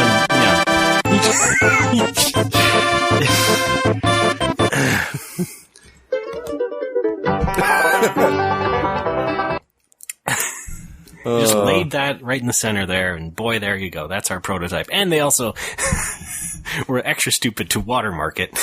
Watermark the picture. to really drive home the point that this is totally authentic. So that was pretty much the nail in the coffin, because then the people from Coleco were like, okay, right, yeah, if they can't really show us anything real in like the next week, then we're just gonna bail out of this. And they bailed out of it. Whoopsies. And it's just here was Coleco's response to that. I really don't want to hear any more whoppers. exactly. So that is the gistiest of gists of it. I mean, first, I can't believe you can be that stupid. Yeah. I mean, it's one thing to like have a dream, but then to like be so buried under your own pile of shit. It's like, how does it really happen? If you already have had a business before and has succeeded to some degree, and you've made money, and you have, some presence out there, how can you then be so suckered by yourself and I guess, some shady partners or whatever, and just completely bury yourself on nothing? I don't know. How does it happen? And again, oh man. It's an older guy too. You think he'd have some, wisdom. But apparently not, because, again, he started with a retro game auction site, which is, a perfect competition to eBay, which already has tons of old games on it from all over the world. But no, by God, this is going to be the one. I bet nowadays when he tries to call Coleco, this is the custom ringtone they have for him. No, go to voicemail. The silly thing is that Coleco, I think, is also just as stupid. I like the name Coleco Chameleon, though. I don't. What? No. Okay. Well, I mean, it was intended to play a bunch of different games, right? No, it was supposed to mimic a bunch of different things. It was Wait, supposed to be original hardware. It was an original system. It was not supposed to actually play anything, from back in the day. It was supposed to play original. Wait a minute. Yes, they were basically gonna try and get like indie people to make games for it. Okay, I take it back then. That kind of sounds like garbage. Their grand plan, which of course was all fake, was that they were going to be using FPGA system, which is a kind of computer system that can basically you can program it to mimic any other computer. So it's like hardware-based emulation. Let's put it in really basic terms like that. So you could have it act in a way that would be similar to, say, a Super Nintendo, and you could have the same limits in making games as people did making Super Nintendo games back in the day. That was part of the fantasy of this. But of course that didn't work out either. So, but I think Coleco's just as stupid because it's like, okay, you were so easily swayed by this based on thin fucking air, essentially. And this guy didn't have anything different to show you than he did to the public. And he decided to go ahead and crowdfund it and show it to the public. So I don't think that Coleco was all that smart. I got a bit more proof of that, which is like 24 hours after they had their announcement that they were not going to work with that guy anymore, that they're on Twitter, like people are like making their own fake Coleco renders and stuff. And then Coleco's like, great, yeah, show it to us. Yeah, we'd like to put our Coleco name on that. Which is sort of, I mean, it's obviously just like, patronizing. I mean, you're just sort of like, catering to the people. You're not being sincere. But it's also like, no, maybe that's not the tone you should have. Maybe you shouldn't even fake hope for people. Because, why don't we sit down and play a nice game of Nintendo on actual hardware with an actual Nintendo game. But anyway, that's how that panned. It's a hilarious story. I'm not going to tell the whole thing on the show, obviously, but I think you just did. No, I didn't. Oh. Also in the retro game world was the Nintendo PlayStation book. Oh, yeah. So you remember that kid whose dad had snatched the prototype PlayStation away from his boss, Olaf, who used to work at Sony. And then he worked at the other company, and the guy just like left it, and so there was like a company auction when the company went bust, and so this guy's dad got this unit, and so this guy on 4th of July was over at his dad's house and found this thing. He was like, whoa, what's this? What's this internet? And then the internet blew up because he had a one in a billion product. And so now this kid is like, wow, I have something special, don't I? And there was, a lot of speculation because, he was only posting photos every once in a while and stuff like that. But then they took it to like a retro game show in Hong Kong or something. And we finally got to see it run. There was videos and all that. This guy and his dad, yeah. I thought maybe that'd be the end of it. And then turns out, oh no, now he wants to do a Kickstarter for a book all about this thing. Anywhere in the title, does it include how? I don't think so, no. Okay. No. Because for some reason, I noticed that pops up in a lot of books I don't want to read. It's even worse. It's the Nintendo PlayStation something : the untold story of blah, blah, blah. Oh, even better. Yeah. It's even better when you already had a book with Untold in it from an even more insane retro game person who completely fucked over his entire enterprise. Wait, what was that one? The Untold History of Japanese Game Developers. What? I've been wanting to tell a story of that a long time ago, but yeah. Okay. Well, but your story remains untold. That was really going to be like the 2-hour No More Whoppers special. Just oh, God. Just tell the entire story. Raymond cuts loose! Of that very disturbed individual.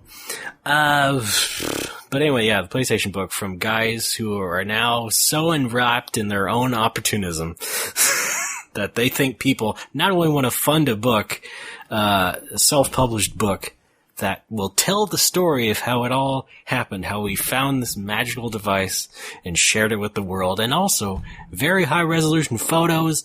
And boy, every technical spec we get, and maybe, just maybe, as a stretch goal, we could actually go to Japan and interview some of the people who might have been responsible for it. Okay. The people responsible for this grand, embarrassing venture when Nintendo completely fucked over Sony and send the whole thing to the trash bin. Yeah. They're kind of treating it like... You want to talk about that, Mr. Morimoto Sanu? Boo-boo, mister? Oh, God, Ray? Sure. Yeah, let's go to Japan and try and... I mean, at that point, you're only going to get people who are just as opportunistic as you to talk about. So, also, you're not journalists, which I can tell by the quality of writing of your Kickstarter description. Yeah. Oh, that first draft, that chapter 1 on your Twitter, did you write that? Yes. Okay, that's pretty amazing. Thank you, yes. That's my creative writing exercise for the month. People should read that. Okay. Thank you, yeah. Now, I am guessing that they're just going to pack this book with as much history as they can, like, straight from Wikipedia. Like, Nintendo as a company first founded in 1871 in Kyoto, Japan. Chapter 2. Sony was founded in 19 blur to blur. Yeah, oh yeah, for sure. I wouldn't doubt it. Although, as we talk about this now, it's not really going to be funded at this rate. It's like $20,000 some dollars, I think, or something, but it's only like at $2,000 right now. I don't remember. It's nowhere close. Now, of course, the thing is, because it's also a Kickstarter project, there's going to be special bonuses, and you, Alex, can also get a special edition T-shirt and, some other merchandise related to this book that me and my dad are making. Wouldn't you like that? You can also get some goodies. You can basically have a shirt that's, I was there to give these guys money. How about no? Oh wait, is it a Nintendo PlayStation shirt that's designed to make people, freak out and say, "But that's not a real product"? So you can say, yeah, it was. No, it's even more vague. What? It's basically like a wireframe design just of the system. It's just a picture of the system on the shirt. Idiots. You can also get a mug, you can get a poster, and if you're a real high spender, you can also get maybe your logo on the official Nintendo PlayStation suitcase that they use to carry it across the country, globe. And, you can do that too. And then, I don't want to do that. You can meet them and everything.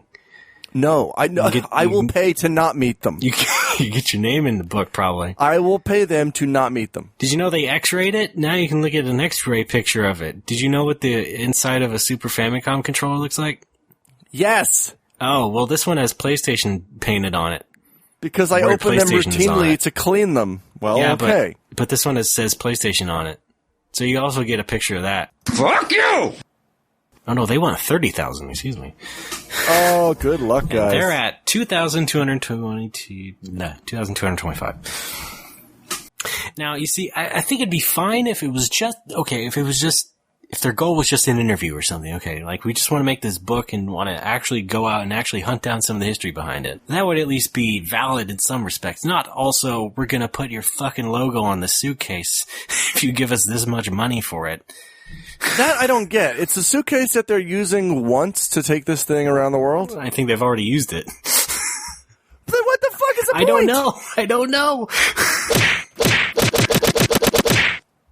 It's just, it's the most baseline fucking Bush League, come be a part of this event in history by giving us money and hope that we do something good with it. So, it's, very poorly thought out. And it seems to be getting a result that reflects that. With both that, I think we've seen all we can at this point. They also dumped the ROM for the BIOS cartridge that was in it. So, I mean, that's pretty good, actually, for preservation. Yeah, that's fine. But, if you've seen enough photos and video of it already, that I don't think we need more of it. And I definitely don't need to hear much about your story behind it. I know you're some 24-year-old guy who had a dad who got it. Good. Great. He's 24? Something like that. Okay. It was obviously this young kid who didn't really know what he had and was flipping it around on YouTube and making everybody nervous and upset because he wasn't holding it properly on his video. Like, that I don't care about, but it's like... well, hang on. If he's 24, then I'm guessing his first game was like Spyro the Dragon 2 Ripto's Rage. Yeah, exactly. Like, how much of a shit could he possibly give about this? But then suddenly it's, oh, you got a rare thing! Exactly. Thanks. What are you, Italian? Like, he's the most removed from it. Yeah. His dad, who worked for the guy who actually had it, is the most connected. But that guy isn't saying anything. He hasn't said shit. He's AWOL. What I hope happens is that either the Kickstarter succeeds and they can't produce anything, or the Kickstarter just fails. And then they make a major Hollywood motion picture out of this entire thing, and they don't get a penny of that money. What are you, Italian? I didn't mean to press that again. I wish I was leaning on my mouse too.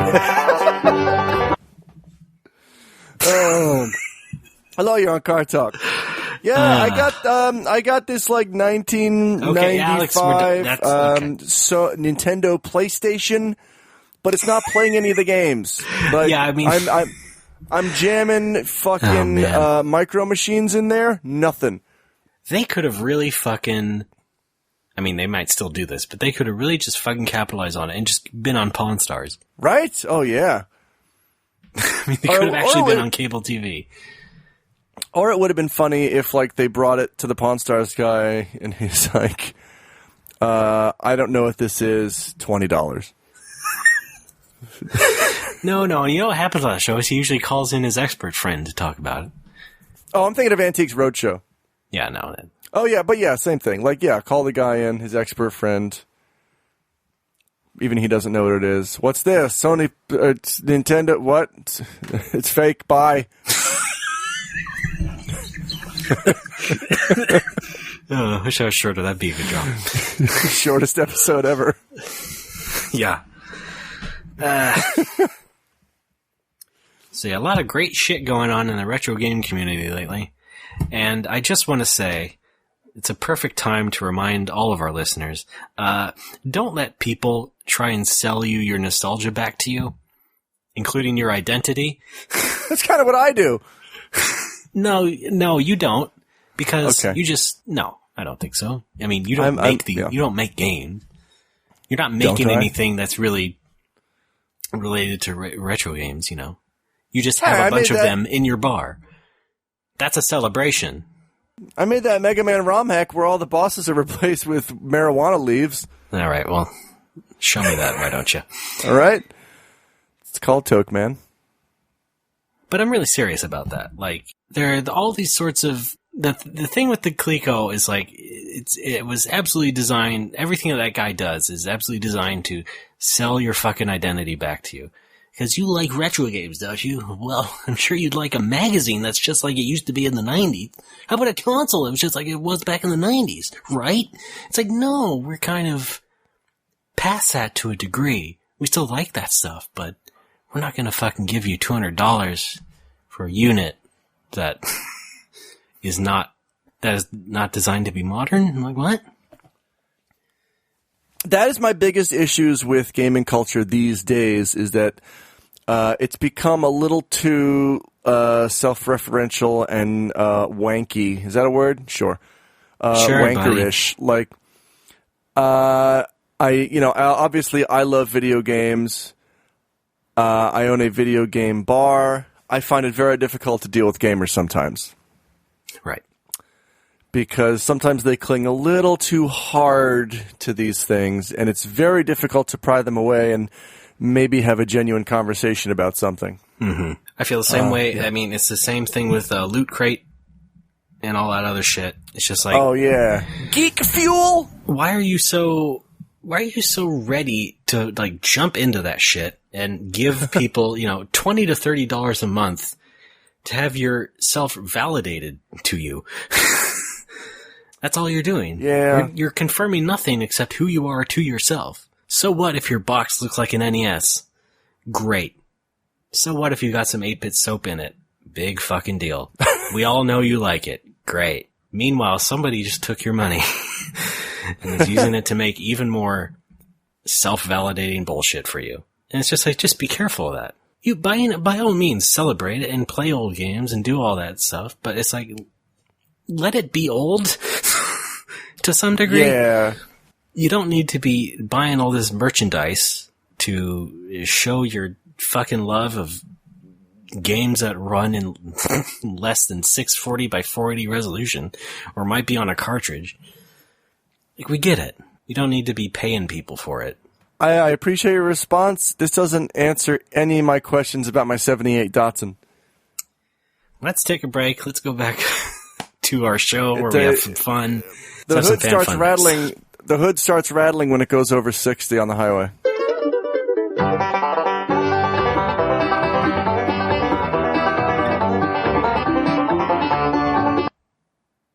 I'll take my answer on the air.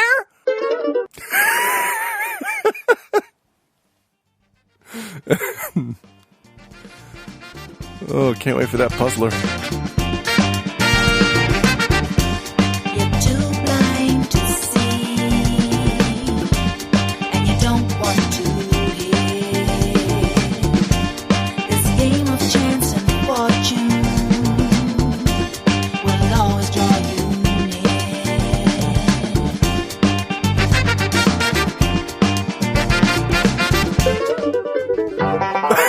We're back. It's No More Whoppers. I'm Ray. That's Alex. Hi. It's like the Whoppers brothers. And now it's time for the puzzler. Hang on. I defer to the puzzle master, Alex. My brother, Alex. Oh, yes. Here's your puzzle for this week. I'm trying to do my best impression, but it's not working. No.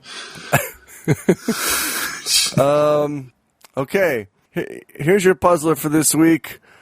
What is weightless and invisible,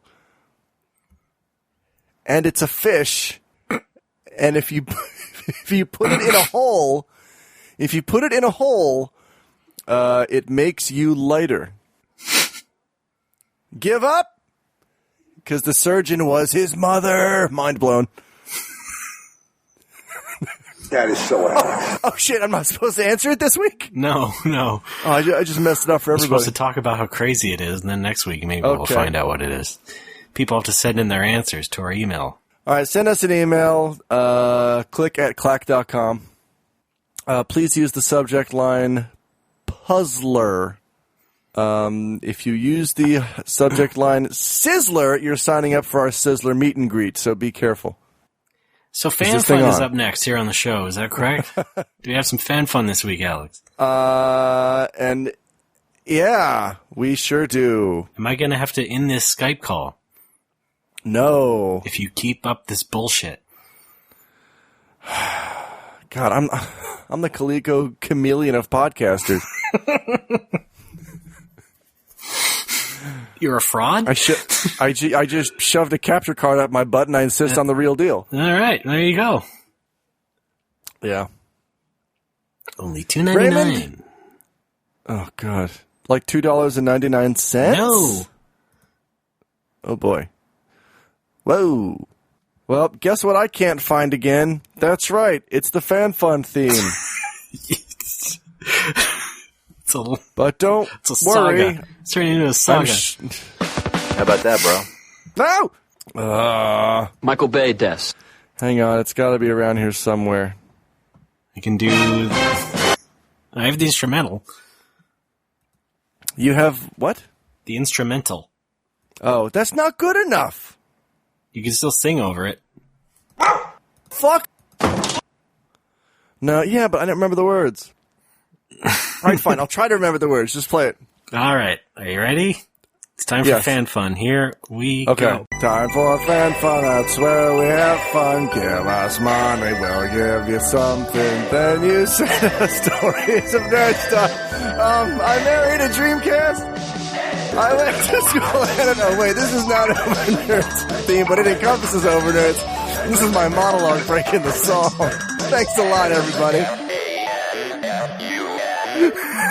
All right. That was a whole lot of nothing. He did better than I thought. All right. Anyway, Raymond, we've got fan fun. We've only got one fun this week, and that is donor. Uno funno. No, it's plenty of funno. We have... Funno. Oh, my God, I will kill you. We have a bunch of donors this week, and we'd like to thank them. As you know, $1 gets you a second of amazing praise from us, Click and Clack, the Whopper Brothers. Yes. So... Jason Areola. No, he's not in this one. Oh. But I know. Poor guy. But here's what we do have.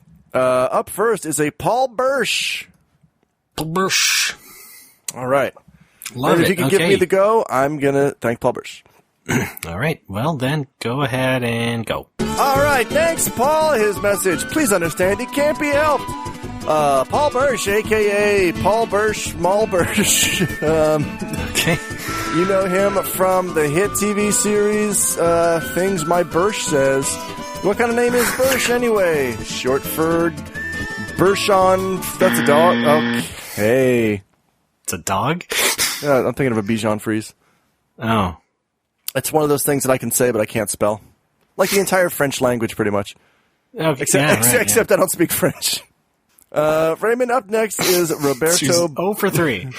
Roberto Bartoli. Yes, our most delicious listener. That was a pasta sauce reference again. I know. How When about did you say just go? go? All right. Thank you, Roberto Bartoli. You know Roberto Bartoli because he's Ray in the alternate universe where Ray's Italian, too. That would be your name. You know Roberto Bartoli's Italian video game magazine Il Scrollo, Pick one up on newsstands today. Oh, wow. Great. When is the next scroll coming up, by the way? I'm really not a fan of you, to be completely honest. I'm really not. What's wrong? You don't do it for me. You really Why don't. not? How about our next person? Next up is Mike Wasson. Okay, great. Love him. How about you go ahead and go? Thank you. All right, Mike Wasson, a.k.a. Lil Mikey, a.k.a. Get on the Mic and Rock the Mike Wasson. You know his debut rap album, Alvin and the Chipmunks. You know him from his day. Well, we'll never know. You know him from his day. Up next is a Jason Hall. The one and only. Yep. Please go. All right, Jason Hall, a.k.a. J Hall, a.k.a. U-Haul, a.k.a. Can you help me move this weekend? I got a couch and refrigerator, but I'll give you pizza and beer in exchange. All right. Yeah, that's a good deal. I'd take you up on It's a very good deal. Next up is a Nicholas Basile. Nick Baz as usual. Okay, and go. Thank you, Nicholas Basile, a.k.a. Nick Baz, a.k.a. Nick's Back, everybody. Nickelodeon with their new programming block, the Basil Hour. Join us for nothing. They just had the Kids' Choice Awards, by the way. Who won? America. Sweet. Next up is Daniel Worthington. Another W. Yes. Crazy. Oh, yeah, go. Daniel W. Worthington, he just beat Dragon Quest IV. Now he's playing Rocket Slime because he's a smart person. Done. Yeah. Oh, yeah, they apparently delayed Dragon Quest VII for here. Why? They said it was coming out in the summer. Now they just said 2016. So expect that in the fall. Oh, more like I'm going to fall on my sword. I mean, Dragon Quest VII is a big commitment. I kind of needed that. I kind of needed more months of the year to, go through that. Are you ready for James Marchini? Oh, yeah. He's a new one. All right. Thank you, James. He wanted this drop. What? What happened? I misspoke. Now go. All right. Thank you, James Marchini. Here's his drop request. They played us like a damn fiddle! Great. It's pretty good. I think I'll just keep that one around. They played us like a damn fiddle! They played us like a damn fiddle! Fun. You know who's next? We Fiddle. call him Rhett Laufenberger, or in Japan, Let Raufenberger. Yes. If you could give me the go. Go. All right, Rhett time. Get it done. Get home in time for Rhett time. This is not going anywhere. What the fuck was that? I don't know. A lot of these are just off the top of my head. All right. Well, I can't wait to hear this last one. Well, you know it's Hal Mackins. Well, no, I don't. But now I do. All right. But okay, yeah. All right. Go. Hal Mackins, Hal Mel Mackins, that's where Alf is from, or Half, which is actually the word half.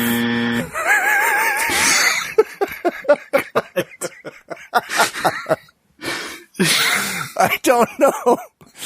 That was probably the most... That was actually better than the last one. That was probably the most confusing, condensed 5 seconds I've ever spoken. No, that was the last one. Okay, all right, fine. That was actually better than the previous one. God damn it. All right. You're actually improving. Yay! In terms I'm getting of quality better. per 5 seconds, yes, you actually improved quite a bit. The Awesome. graph shows a very obvious peak. Oh, wait, that shouldn't be on. There we go. I would like more Phantom Pain drops at high pitch. Yeah, we should do that. I should get some more clips from the game. We can make him even higher through the magic of cinema. I'd like to hear Code Talker at high pitch. That'd be fun. Not that you would know, because you haven't finished it yet. Who? You're still trying to use rockets against this stupid skull asshole. I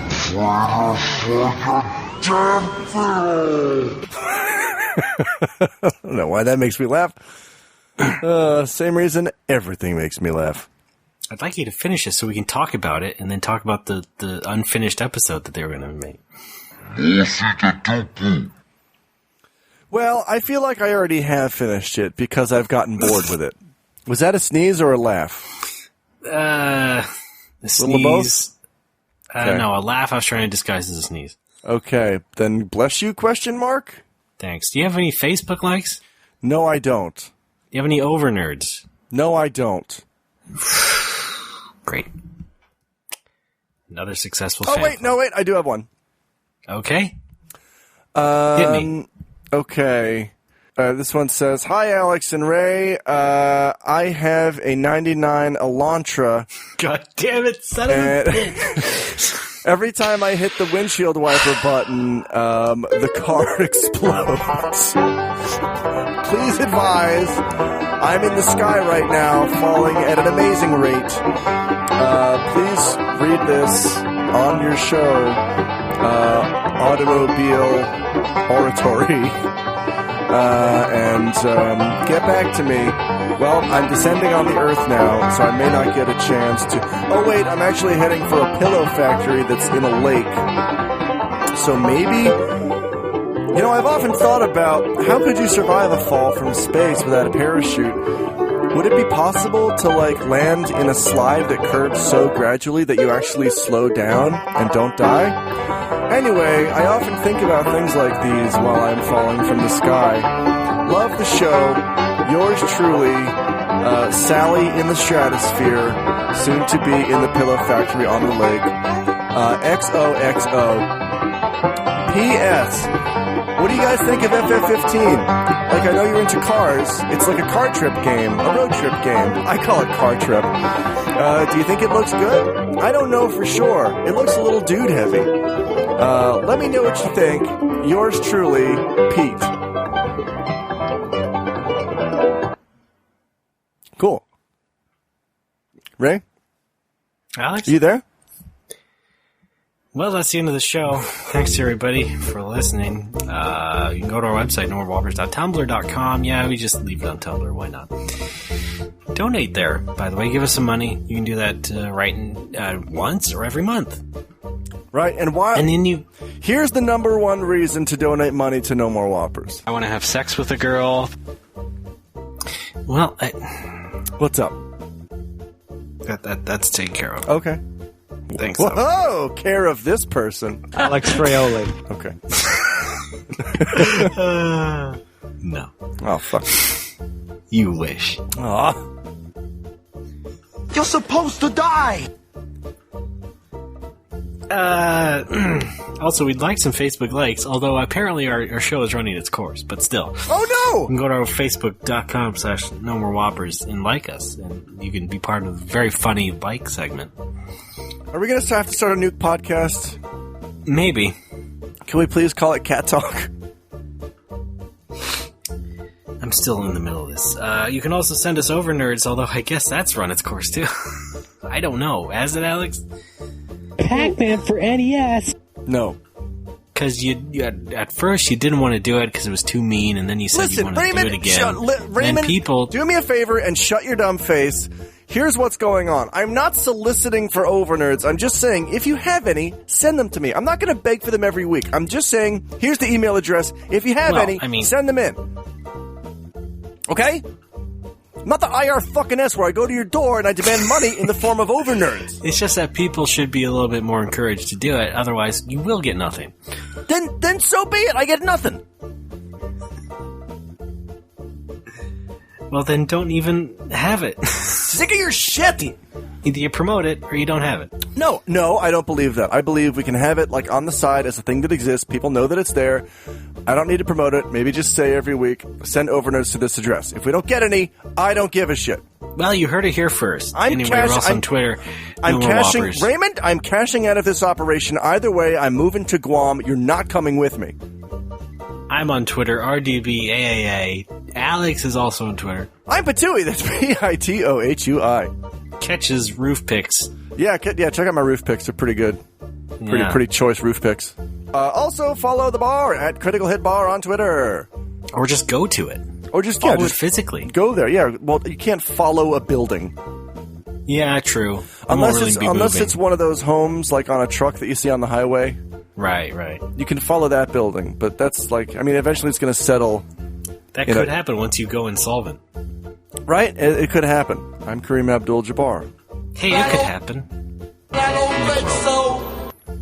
Don't forget to buy the new No More Whoppers shirt. That's right, we have a new shirt. Last time I checked, we had 4 satisfied customers. Still, alright. Wow. Consistency. Listen, you jerks, you wanted just the logo on a shirt. Why don't you just go get it now? Sorry, wrong tone? Dear Try Nikki. again? Yeah, try again. No, that tone? Okay. Dear Nikki. Yeah. You swap note to inventory my shirts. Yes, I wrote her a letter from Japan. Dear Nikki, are you swap note to inventory my nuts? Signed, Alex. All right. Fun show today, huh, Alex? It was super fun, and you're super fly. Buy that shirt. I'm not just talking to listeners, I'm talking to you too. Oh, I was hoping that would rhyme. I'm talking to you too. I'm talking to Bono and The Edge. Okay. Yeah, I think you said that last week. Did I know? Pretty soon. You did it pretty recently. I don't think so. Somebody go back and find out. Yeah, we're not gonna. All right. Well, thanks for being such a good sport, Alex. Okay. Everybody else, keep your nose clean, and we'll see you next week. Gold subscribers, stick around, chapter of the show. Our guest is the Zika virus. Hal Melmackins, that's where Alf is from, or half, which is actually the word half.